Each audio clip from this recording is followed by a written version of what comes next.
Efésios 5, versos 15 e 16, nós temos assim: portanto, vede prudentemente como andais, não como nécios, e sim como sábios, remindo o tempo, porque os dias são maus.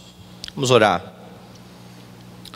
Ó Senhor Deus de toda glória, Senhor que se assenta no alto e sublime trono, e que nos convoca neste dia a adorar, a bendizer, a exaltar o Teu glorioso nome. Nos achegamos diante do Senhor pelos méritos de Cristo, muito agradecidos pelo imenso privilégio que o Senhor nos concede, pobres pecadores que somos, que fomos por meio de Jesus reconciliados e agora somos parte do Teu povo, povo que se chama pelo Teu nome, nação santa. Nos assentamos diante da Tua palavra nesta manhã e queremos, ó Deus, ouvir a voz do Senhor que emana da Escritura. Que o Senhor leve o nosso pensamento cativo, o pensamento de Cristo, e que nos edifique nesta manhã para a Tua própria glória. É nossa oração em nome de Jesus. Amém. Você já ouviu dizer que o tempo é relativo? E nós sabemos que em certo sentido isso é de fato verdadeiro, porque depende muito da perspectiva daquele que está diante dos eventos. Por exemplo, se você vai ao shopping, para um dos dois cônjuges, 1 hora ou 2 horas passam voando. Para o outro é um martírio, é um assentar lá, esperar e as costas começarem a doer. Para um filho, 1 hora brincando é pouco. Para o pai, dependendo da condição física do pai, é um terror, 1 hora de brincadeira. Dependendo de quem prega, 20 minutos se transforma numa eternidade. 2 horas podem ser bem breves. E eu queria falar um pouco hoje a respeito dessa questão de tempo e de como nós precisamos encarar o tempo em família. Você olha para o capítulo 5 aí de Efésios, e ele começa com uma exortação de Paulo, bem interessante. Veja no verso 1: sede, pois, imitadores de Deus como filhos amados. Ele está convocando então todos os crentes a imitarem a Deus como filhos amados. Mas qual é o modelo que você tem para andar desta forma, para caminhar desta forma? Então ele apresenta o Deus encarnado como o modelo. Veja o verso 2: andai em amor, como também Cristo nos amou e se entregou a si mesmo por nós, como oferta e sacrifício em aroma suave. E agora então ele lembra desta bendita verdade da redenção. Jesus se entregou pela sua igreja, e é por causa desta realidade, desta verdade, que os crentes podem imitar a Deus como filhos amados. Paulo começa a partir do verso 3 até o verso 7, falando então de como estes crentes que foram salvos em Jesus Cristo devem agora proceder, diferente do modo que procediam outrora. Ele vai mostrar o que não pode ter lugar entre os crentes, que é um modo de vida ímpio. Veja, ele diz no verso 3 assim: a impudicícia, toda sorte de impureza, cobiça, nem sequer se nomeie entre vós, como convém a santos, nem conversação torpe, nem palavras vãs, chocarrices, coisas essas inconvenientes. Antes, pelo contrário, ações de graças. Sabei, pois isso, nenhum incontinente, ou impuro, ou avarento, que é idólatra, tem herança no reino de Cristo e de Deus. Ninguém vos engane com palavras vãs, porque por estas coisas vem a ira de Deus sobre os filhos da desobediência. Portanto, não sejais participantes com eles. Agora veja o 8. Pois outrora erais trevas, porém agora sois luz do Senhor, andai como filhos da luz. De novo, então, Paulo retoma aquilo que ele está falando lá no começo. Vocês precisam imitar a Deus, vocês precisam ser como o Senhor Jesus Cristo, vocês precisam andar como filhos da luz, ou seja, você precisa andar de forma piedosa. E é dentro desse contexto, onde ele coloca estas coisas aos crentes, que Paulo ordena aos crentes a prestarem atenção no modo como eles estão andando. Veja então no verso 15, que é o verso que nós lemos. Portanto, vede prudentemente como andais, não como nécios, e sim como sábios, remindo o tempo, porque os dias são maus. Os crentes que são chamados e remidos por Jesus Cristo, e que agora imitam a Deus, eles precisam andar de forma sábia neste mundo. William Hendrickson, comentando esse texto, vai dizer o seguinte: remir o tempo significa aproveitar ao máximo as oportunidades. A ideia é de você não esperar que a oportunidade caia do céu, mas que você compre o tempo. Essa é a ideia de remir o tempo. Você cria a oportunidade e você mostra isso por meio da sua conduta. Por meio da sua conduta você mostra a glória do Evangelho. Você demonstra aquilo que Jesus Cristo fez em seu favor, quando Ele resgatou você, tirando das trevas e trazendo você para o reino do Filho do seu amor. Não sem razão, então, Paulo passa a mostrar a razão, a necessidade de uma vida cheia do Espírito. Veja o que ele fala no versículo 18: e não vos embriagueis com vinho, no qual há dissolução, mas enchei-vos do Espírito. Então Paulo está dando o tom aqui. Vocês precisam andar como filhos da luz, vocês não podem ser nécios, vocês precisam remir o tempo, vocês não podem se embriagar com vinho. Vocês devem se encher do Espírito Santo. Agora, o que é isso? O que significa ser cheio do Espírito Santo para Paulo? Para Paulo, a vida cheia do Espírito Santo consiste em viver em santidade em todas as áreas que o Senhor Deus estabeleceu para o homem desde a criação. Aquilo que muitos teólogos chamam de mandatos. Mandato espiritual, que é o relacionamento com Deus. Mandato social, que é o relacionamento com o próximo, com a família. Mandato cultural, que é o relacionamento com a cultura, com o meio em que se vive. Então ele fala de vida comunitária, de adoração, de relações no trabalho, e no nosso caso aqui, nesta manhã, nas relações familiares.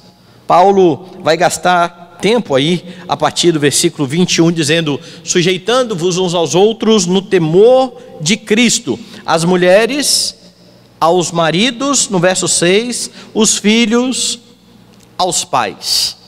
Então, do versículo 22 até o capítulo 6, verso 4, Paulo se concentra na questão da família, e aqui então está ligado à questão de ser cheio do Espírito Santo. Para que você seja cheio do Espírito Santo, você deve lidar de forma correta com os seus familiares, com a família. Ele mostra o quão sublime é o lar, e eu quero então destacar algumas afirmações bíblicas sobre o seu tempo em família.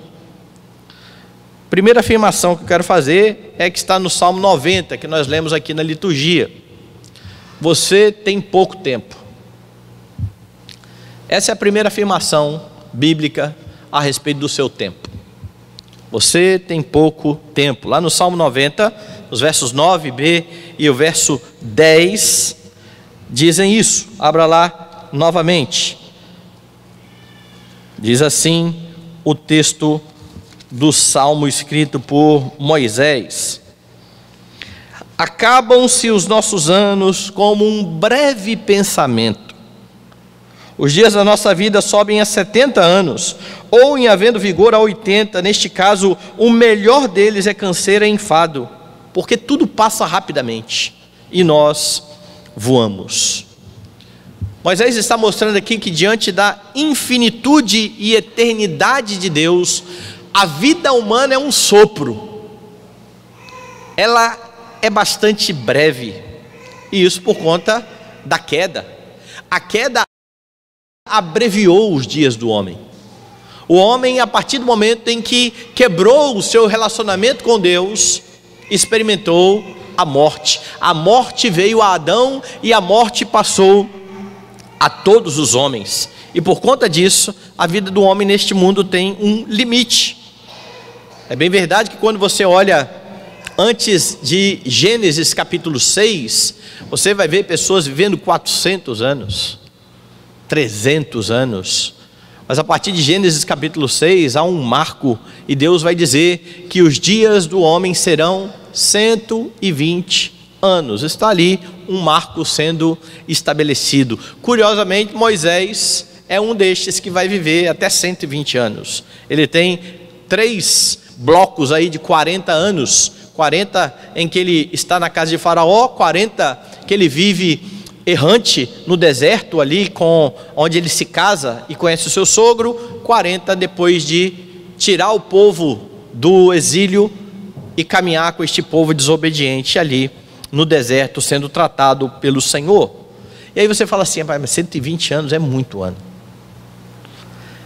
120 anos é muito ano. Esses dias eu estava vendo uma entrevista com aquele ator e dublador que morreu com 101, 102 anos, Orlando Drummond, com 100 anos e com bastante vigor, ainda falando.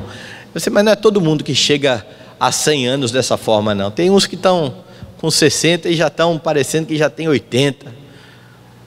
E aí você fala, não, mas 100 anos é muita coisa, parece que é muito tempo, parece que é longe. Mas Moisés está dizendo que passa tudo isso como um breve pensamento.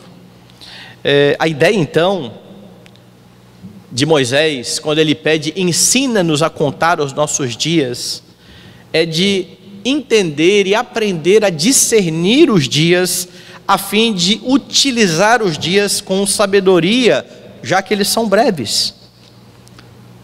Muitos, ou talvez todos aqui, já devem ter em algum momento se assustado com um longo período que passou como se fosse o dia de ontem. Olhar para mim, ontem eu casei, e ano que vem eu completo 20 anos de casado. 20 anos. Ontem tinha uma bebê em casa, hoje tem uma adolescente. Tinha outro bebê, já tem um rapaz de 9 anos. Ontem eu estava chegando aqui na Praia do Canto, cheio de cabelo, já vão fazer 16 anos. Isso tudo é muito rápido. E quando a gente começa a olhar para a história de muitos que estão aqui, que chegaram, e daqui a pouco a gente fala assim, mas quanto tempo tem que você já está aqui na igreja? Já tem 5 anos. Como assim já tem 5 anos? Parece que quanto mais velho nós vamos ficando, mais rápido passa o tempo. Porque a minha impressão é de que quando eu era bem pequeno, quando eu estava ali no primário, 1 ano era longo demais. E nós estávamos aqui no final do ano e já estamos chegando de novo a mais um final de ano. Nós entramos agora no último trimestre do ano. E tudo isso deve acender aí uma luz amarela. Não se iluda achando que você tem muito tempo. Porque um dia pode ser que você não consiga mais usufruir da sua família. Não demora muito e os filhos se casarão, estabelecerão outras famílias, formarão outras famílias. Tem muita gente chegando na velhice, olhando para trás e dizendo, puxa, perdi tempo. E aí então entra numa luta frenética, tentando reconquistar o tempo todo que perdeu. Então a primeira afirmação bíblica, você tem pouco tempo. A segunda, seu tempo precisa ser gasto para a glória de Deus. Paulo fala que você precisa remir o tempo porque os dias são maus. E o livro de Eclesiastes, nós vimos aqui no final de semana passado algumas exposições excelentes no livro de Eclesiastes. O livro mostra de forma bem clara que a vida debaixo do sol, ela tem um limite, ela é limitada. É o Senhor quem mostra o início e quem estabelece o final. Davi diz isso no Salmo 139, dizendo que todos os nossos dias foram escritos e determinados, sem que nele nenhum deles houvesse ainda. E nesse tempo determinado pelo Senhor, você precisa entender, pela perspectiva de Salomão, que a vida sem o Senhor é vã, é correr atrás do vento, longe, fora do Senhor.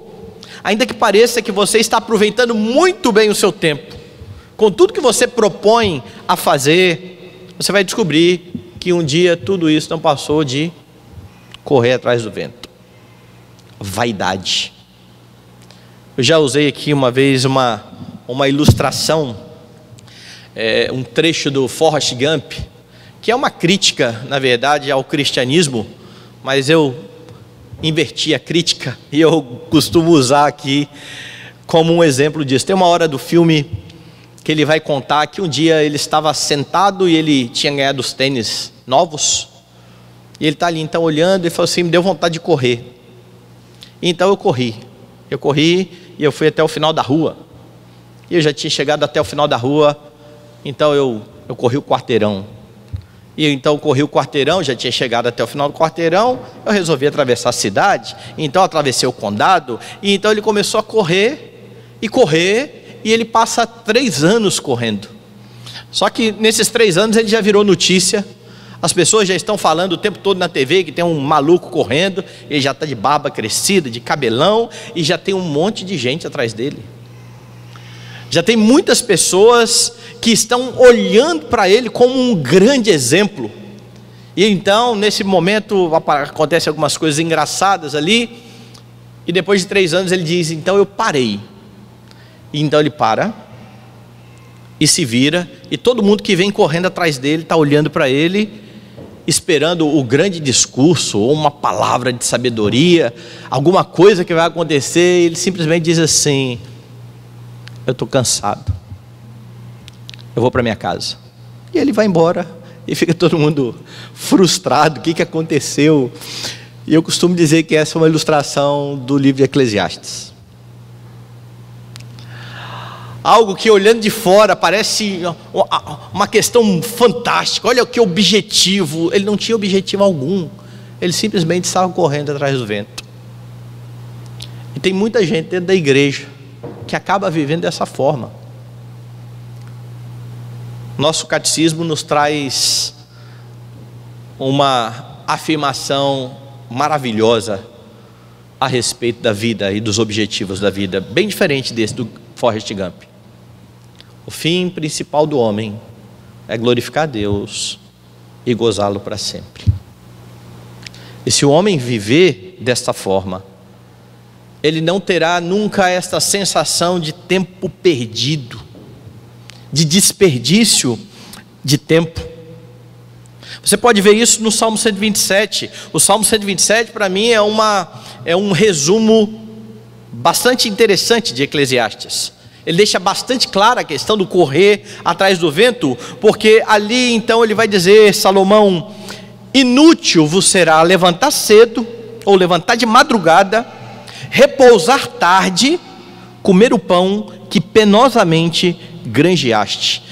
Perceba aqui a ênfase de Salomão na quantidade de tempo desprendida com o trabalho.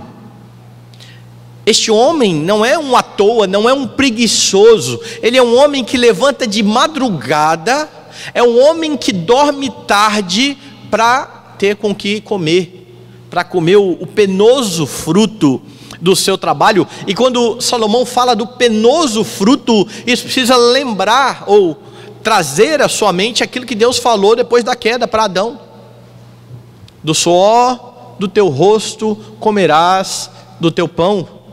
Porque quando o homem se aparta de Deus, todas as áreas para os quais Deus o estabeleceu, relacionamento com Deus, relacionamento com a família e com o próximo, relacionamento com o trabalho, tudo isso se torna vão.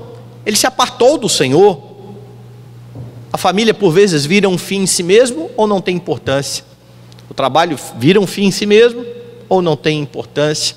No caso do Salmo 127, este homem se mata de trabalhar. É inútil.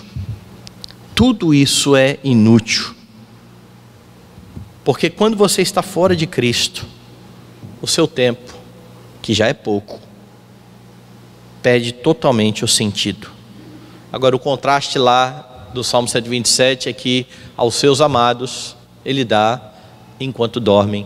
O Salmo 128, que nós cantamos aqui, traz um outro homem, um homem diferente. Bem-aventurado é o homem que teme ao Senhor e que anda nos seus caminhos, do trabalho das suas mãos comerás. Feliz serás, tudo te irá bem, tua esposa no interior da casa, teus filhos como rebentos da oliveira à roda da mesa. Eis como será grandemente abençoado o homem que teme ao Senhor. Mas sem Deus, a vida é vazia. A ordenança então de Paulo, quando ele escreve aos Coríntios, precisa estar no coração dos crentes. Quer comais, quer bebais ou façais outra coisa qualquer, fazer isso para a glória de Deus. E é isso que precisa nortear o seu tempo em família, que é a área que eu escolhi para focar nesta manhã. Então, pensando nestas duas primeiras afirmações, a última delas, você precisa utilizar bem o seu tempo em família. É pouco tempo e você precisa vivê-lo para a glória de Deus. Como é que você pode usar bem esse tempo? Primeiro, marido e mulher precisam passar tempo juntos. Nós vivemos uma sociedade que tem imposto aí um ritmo frenético para a vida. Nós não temos tempo para nada. Nós temos tempo de levantar, sair de casa e trabalhar, e voltar, e dormir, e trabalhar no outro dia. E muitos casais, até mesmo recém-casados, não têm tempo para desfrutar do seu relacionamento. Eles já estavam correndo quando estavam nas suas casas, na casa dos pais. O que mudou muitas vezes foi que agora eles estão juntos na mesma casa, mas o ritmo é o mesmo. E eles não desfrutam do casamento. Porque desfrutar do casamento envolve tempo. E isso é tão importante, que quando você olha, por exemplo, para Deuteronômio, na lei do Senhor, você tem isenções do serviço militar por conta de casamento. Então pense que a guerra é um momento onde as coisas são tão complicadas que tem aquele pessoal da reserva, certo? Começou a ficar muito complicado, vem embora o pessoal da reserva, a gente precisa de mais gente, porque quanto mais gente melhor. Mas os recém-casados eram isentos. Dê uma olhada, por exemplo, em Deuteronômio 20, verso 7, diz assim: qual homem que está desposado com alguma mulher e ainda não a recebeu? Vá, torne-se para casa, para que não morra na peleja e outro homem a receba. Então o exército está lá convocado, assim, tem alguém que casou recentemente ainda, não aproveitou bem do seu casamento? Volta para casa, meu amigo, pode ir para casa, você está dispensado da guerra. Quando você vai para o capítulo 24, verso 5, você tem um pouco mais acerca disso. Diz assim: homem recém-casado não sairá à guerra, nem se lhe imporá qualquer encargo, por 1 ano ficará livre e em casa, a promover felicidade à mulher que tomou. 1 ano para fazer feliz a esposa que ele tomou. O que esses textos mostram então é que a obrigação conjugal precedia a obrigação do próprio serviço militar, do serviço à pátria. A família está em primeiro lugar, se você colocar pátria e família. Está isento. Você tem na Escritura outros textos que apontam para esta bênção da união conjugal. Por exemplo, Provérbios 5,18, quando Salomão lembra que seja bendito o teu manancial, alegra-te com a mulher da tua mocidade. O mesmo Salomão em Eclesiastes 9 vai dizer no verso 9 e 10: goza a vida com a mulher que amas todos os dias da sua vida fugaz. ou seja, da sua vida que passa ligeiro, que passa rápido, os quais Deus te deu debaixo do sol, porque esta é a tua porção nesta vida, pelo trabalho com que te afadigaste debaixo do sol. Tudo quanto tiver a mão para fazer, faze-o conforme as tuas forças, porque no além para onde tu vais não há obra, nem projetos, nem conhecimento, nem sabedoria alguma. É claro que essa união, para que essa união matrimonial não seja um fim em si mesma, ela precisa ser vivida diante da verdade clara da Escritura e da verdade clara anunciada no livro de Eclesiastes. Longe do Senhor, a parte do Senhor, tudo é vaidade, tudo é correr atrás do vento. Longe do Senhor não há vida de verdade. E Salomão então vai dizer nos versículos 24 e 25 do capítulo 2: nada melhor para o homem do que comer, beber, fazer que a sua alma goze o bem do seu trabalho. No entanto, vi também que isso vem da mão de Deus, pois separado deste, quem pode comer? Ou quem que pode se alegrar? Longe de Deus, não há possibilidade de alegria verdadeira. E a pergunta nessa manhã é: você tem aproveitado o seu tempo com o seu cônjuge? Você tem remido o tempo? Ou nas palavras de Paulo lá, comprado o tempo? Como ordena Pedro, você, marido, tem vivido a vida comum do lar com a sua esposa? Como ordena Paulo, vocês têm priorizado um ao outro nas relações para evitar tentações? Capítulo 7 de Coríntios. Qual foi a última vez que você teve um tempo sozinho com a sua esposa? Aqui é para o pessoal que tem filho, claro, certo? O pessoal que não tem filho tem tempo sozinho o tempo todo. E por vezes nós não temos isso. É claro que há alguns que têm mais dificuldade, não tem parente perto para deixar com a mãe, com o pai. Mas nós precisamos lembrar disso. O tempo é pouco. O tempo precisa ser vivido para a glória de Deus. E a prioridade dentro do lar, para marido e mulher, é o cônjuge. Essa é a prioridade. Os filhos vêm depois. Porque marido e mulher permanecem. O que Deus ajuntou, não separe o homem. Os filhos são muito bem-vindos. Devem ser muito bem-idos. Eles vão fazer ou formar os seus lares, se Deus quiser. Deus quiser. Eles vão estabelecer as suas famílias e eles precisam ter um bom modelo, olhando para o pai e para a mãe. Mas aí vem a segunda parte da relação familiar, que é a relação com os filhos. Pais precisam investir tempo com os filhos. E quando eu penso isso, me vem à mente lá o Salmo 128, que eu já citei aqui, que fala das bênçãos que tem um homem que teme ao Senhor. E ele diz no verso 3: tua esposa no interior da tua casa será como a videira frutífera, teus filhos como rebentos da oliveira à roda, ao entorno da tua mesa. E o que Davi está estabelecendo ali é nada mais, nada menos do que esse tempo com família. Os pais estão com seus filhos, são responsáveis por nutrir os seus filhos. E se você pegar a imagem que é colocada no salmo anterior, do salmo do filho de Davi, o salmo 127, os filhos que são bem nutridos, segundo Salomão, são como flechas na mão do guerreiro, que precisam ser afiadas, apontadas, mas que um dia vão ser miradas e adivinha só, soltas.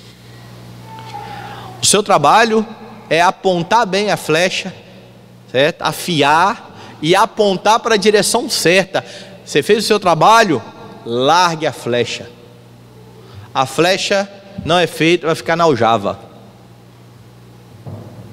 A flecha precisa ser solta.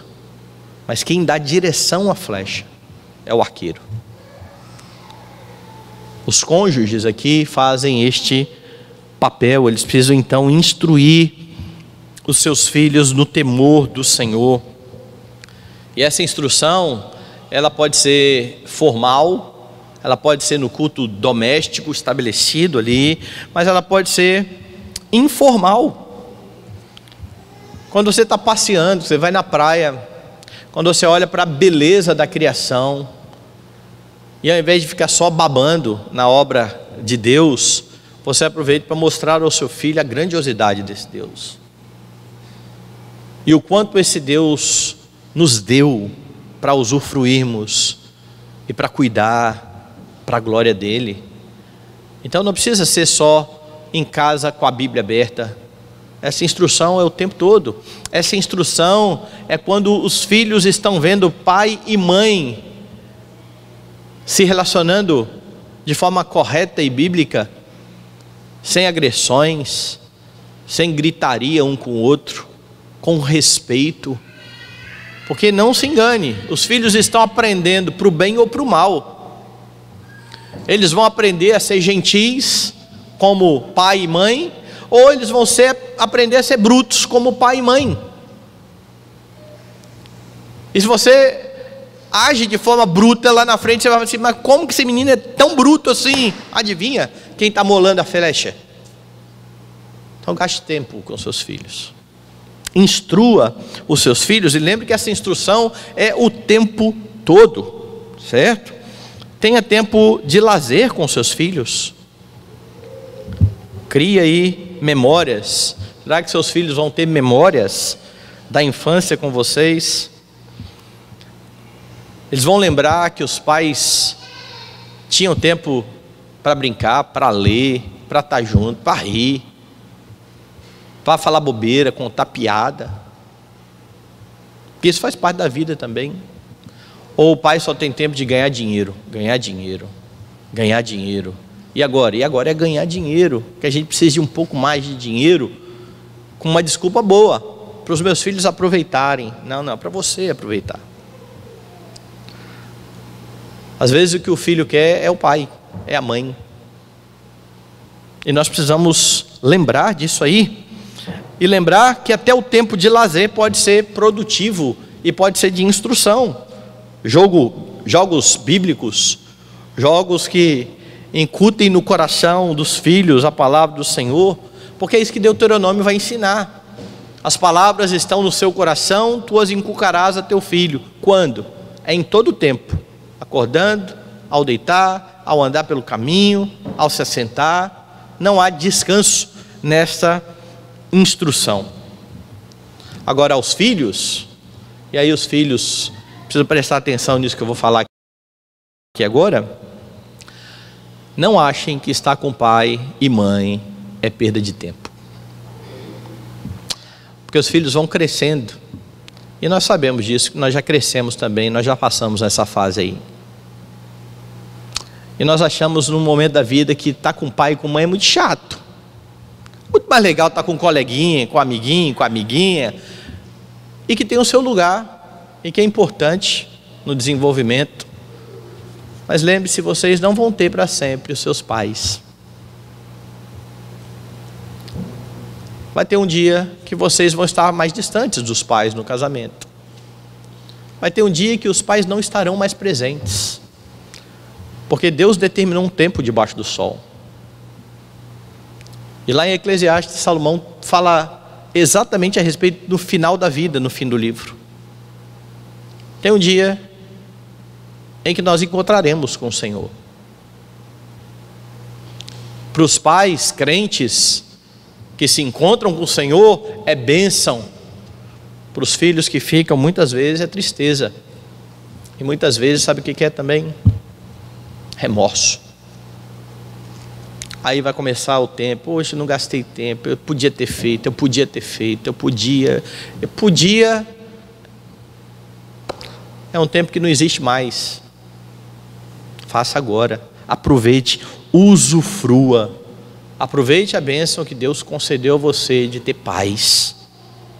Pais que estão com você. E eu poderia falar um bocado mais acerca desse tempo com a família, mas eu preciso lembrar 2 textos que exortam aqueles que estão com a mentalidade lá do começo do sermão. Eu ainda tenho muito tempo. Calma. Deixa eu ganhar meu dinheiro, deixa eu me estabelecer. Vai chegar o tempo que eu vou me dedicar à minha família, vai chegar o tempo que eu vou me dedicar ao meu filho, vai chegar o tempo. Lá em Lucas capítulo 12, Jesus conta a história daquele homem trabalhador que muito ajuntou e que colocava o seu coração na riqueza. Lembra dele, o rico insensato? E o problema dele é o problema de todo idólatra, é não saber ou é esquecer que os ídolos não podem dar aquilo que que eles prometem. Porque aquele homem está olhando para a riqueza como um ídolo que promete que ele vai ter de tudo para a sua satisfação. É por isso que depois de ajuntar tudo no celeiro, este homem declara: eu vou dizer à minha alma, come, bebe e regala-te. Tens em depósito muitos bens para muitos anos. Veja o planejamento do tempo. Ele já planejou a vida. Eu vou juntar dinheiro, e quando eu tiver dinheiro para ter muitos anos, eu vou satisfazer a minha alma.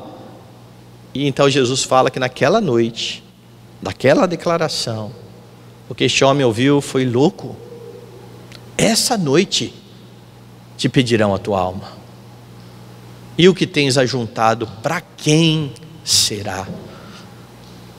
Você não tem tempo. É por isso que até o planejamento precisa levar em conta tudo isso. Agora, aquele homem idólatra que colocava no dinheiro a esperança de uma vida boa, sacrificou todas as outras coisas por causa do dinheiro. Porque toda adoração, quer seja ao Senhor, quer seja a ídolos, requer sacrifício. No caso da adoração ao Senhor, o sacrifício foi feito por Cristo. Você não precisa mais trazer sacrifício. Mas aquele que se dedica a ídolos, sacrifica. Sacrifica saúde, sacrifica tempo, sacrifica pai, sacrifica mãe, sacrifica os filhos, sacrifica o cônjuge. Tudo no altar de Mamon. Só que Mamon não consegue cumprir o que promete, e pode ser que você não tenha tempo para usufruir o que você tanto está planejando. E então você planeja como Tiago exorta lá no capítulo 4. Vai lá em Tiago.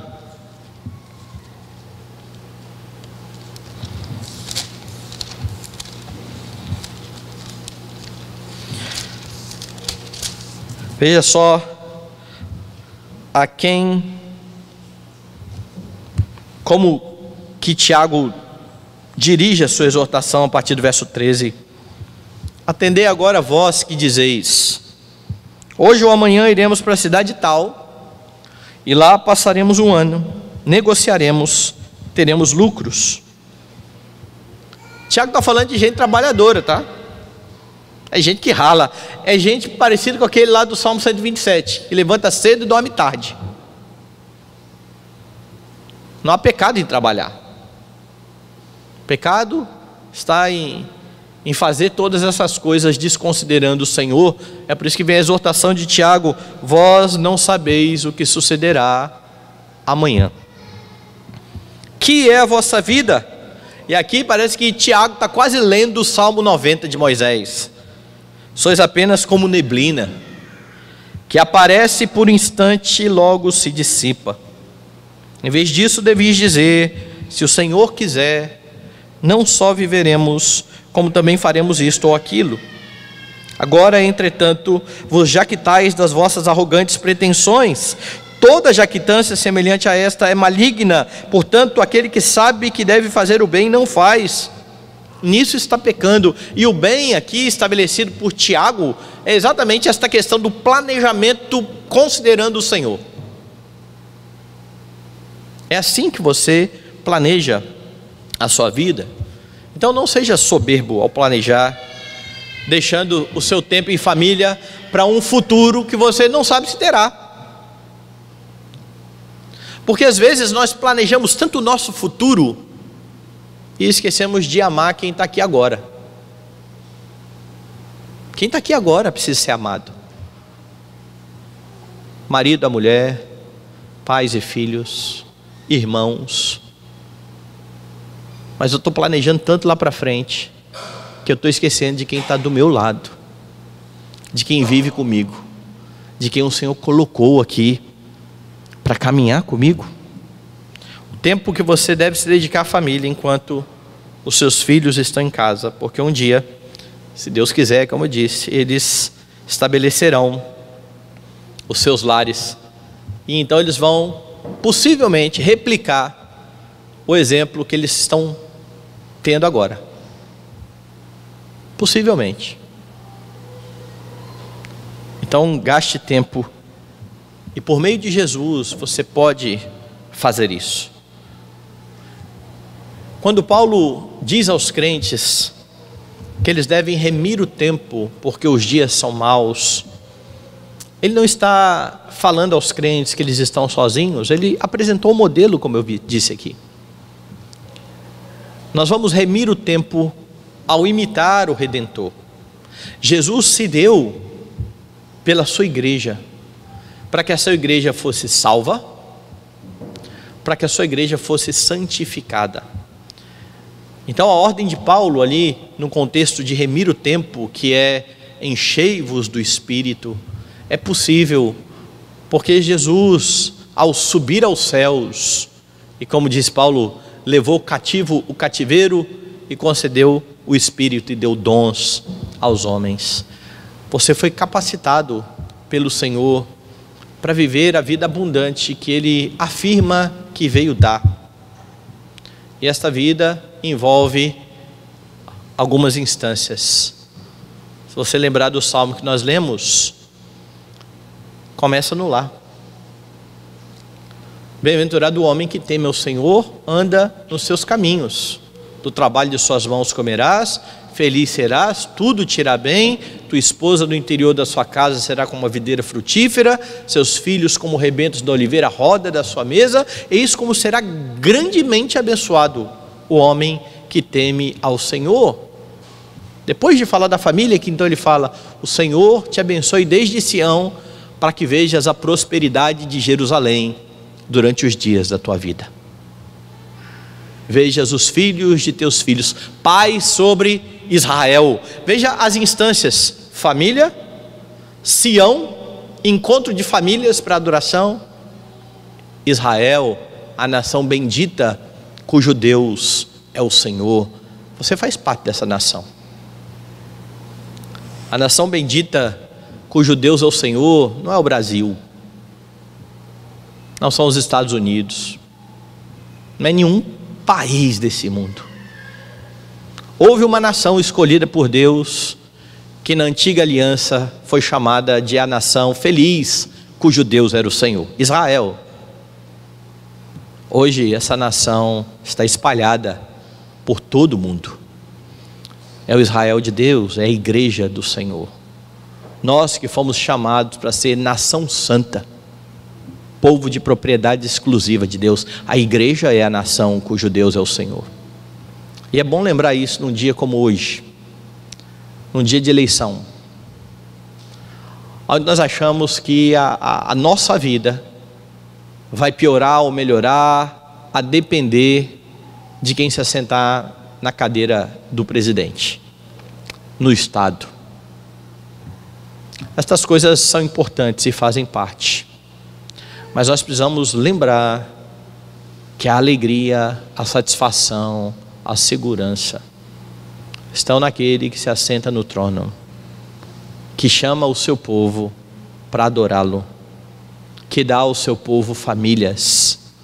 Então tem muita gente preocupada com o voto, sem gastar tempo com o filho, preocupado com quem vai ser o presidente, tratando mal a esposa, tratando mal o marido. Deus tem chamado você primeiramente para viver para a glória dele, e o primeiro núcleo que Ele deu a você foi sua casa. Gaste tempo com a sua família. Viva cada um dos seus dias para a glória de Deus, remindo o tempo, porque os dias são maus.